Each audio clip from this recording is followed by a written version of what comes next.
एक शहर में सड़क के किनारे एक छोटी सी झोपड़ी है जिसमें एक दर्जी का परिवार रहता है। दर्जी का नाम रमन और उसकी पत्नी का नाम निर्मल है।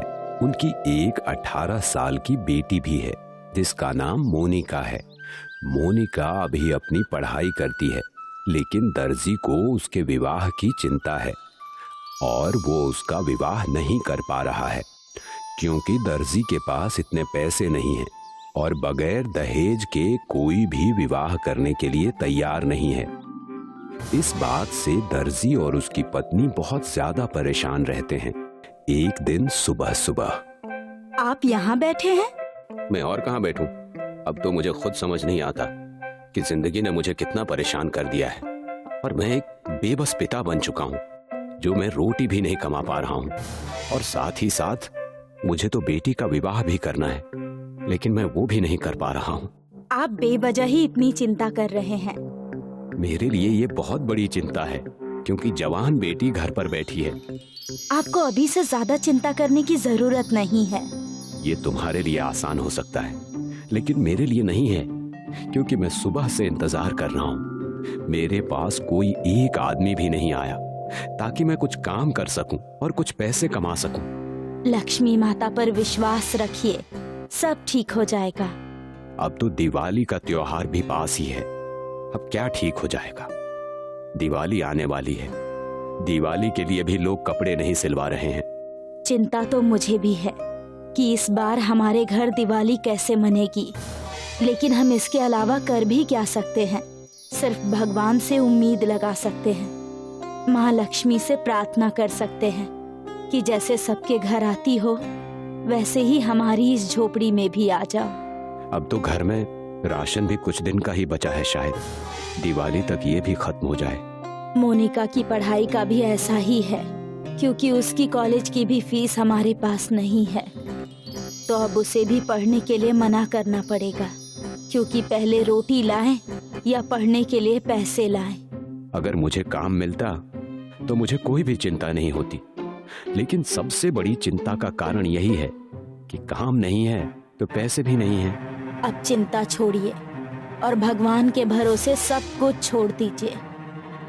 एक दिन दर्जी रमन बाहर से दौड़ा दौड़ा आया और उसने खुश होकर अपनी पत्नी निर्मल से कहा, अरे तुम जल्दी से घर की साफ सफाई करो और कुछ खाने के लिए बना लो क्योंकि हमारी मोनिका को देखने लड़के वाले आ रहे हैं। क्या हमारी मोनिका के लिए भी कोई लड़का आने वाला है?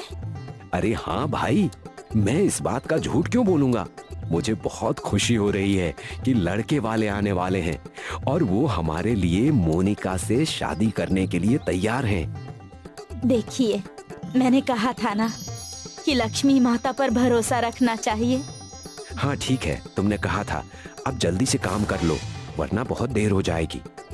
निर्मल और मोनिका ने सारी तैयारियां कर लीं। तभी लड़के वाले आ गए। मोनिका को बुलाया गया। सारी बातें ठीक हो गई, लेकिन जब दहेज की बात आई तो रमन ने साफ मना कर दिया कि मेरे पास दहेज के लिए पर्याप्त धन नहीं है। तो लड़के वाले रमन की बेइज्जती करके चले गए और उन्होंने मोनिका से विवाह के लिए भी मना कर दिया।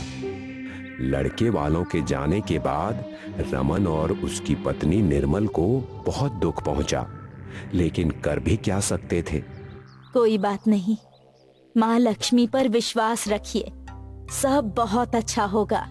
इससे अच्छे अच्छे रिश्ते हमारी मोनिका के लिए आएंगे। अब तो मेरा भगवान से विश्वास ही उठा जा रहा है। ऐसा नहीं कहते, भगवान हमेशा हमारे साथ हैं।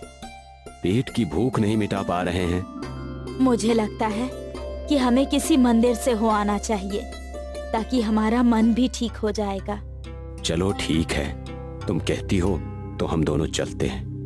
रमन और निर्मल थोड़ा सा खाना पैक करके मंदिर जाने के लिए निकल पड़े। उनके पास सिर्फ 2 रोटी थी।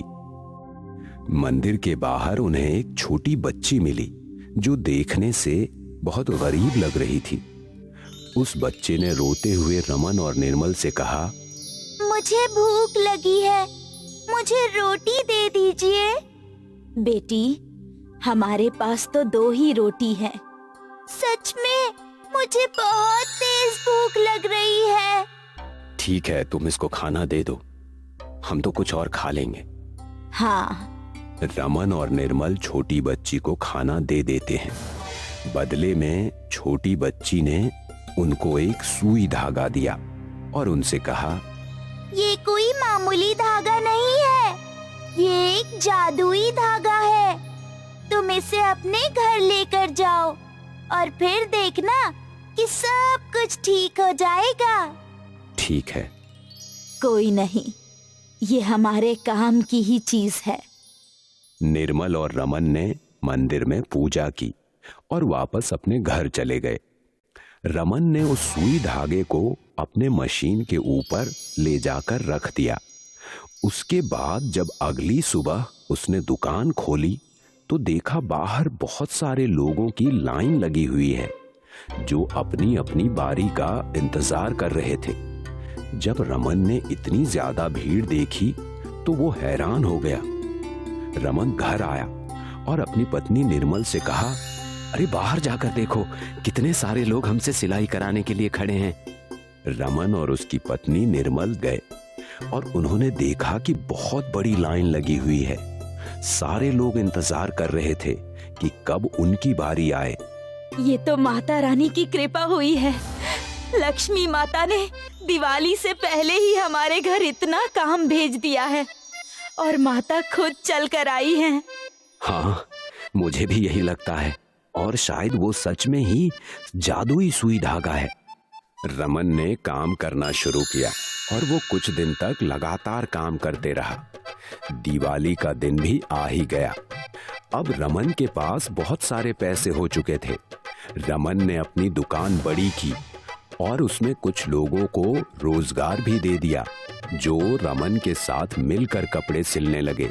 और अब रमन ने एक नया घर भी खरीद लिया था। दिवाली के दिन रमन ने अपनी पत्नी और बेटी के साथ माँ लक्ष्मी की पूजा की।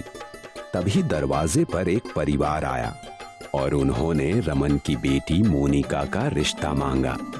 दिवाली के दिन माँ लक्ष्मी की पूजा में ही मोनिका का रिश्ता भी पक्का हो गया। तो इस तरह जादुई सुई धागे की मदद से रमन के घर माँ लक्ष्मी स्वयं आई और रमन के परिवार को खुशियां दी और उसके घर को धन से भर दिया। हैप्पी दिवाली।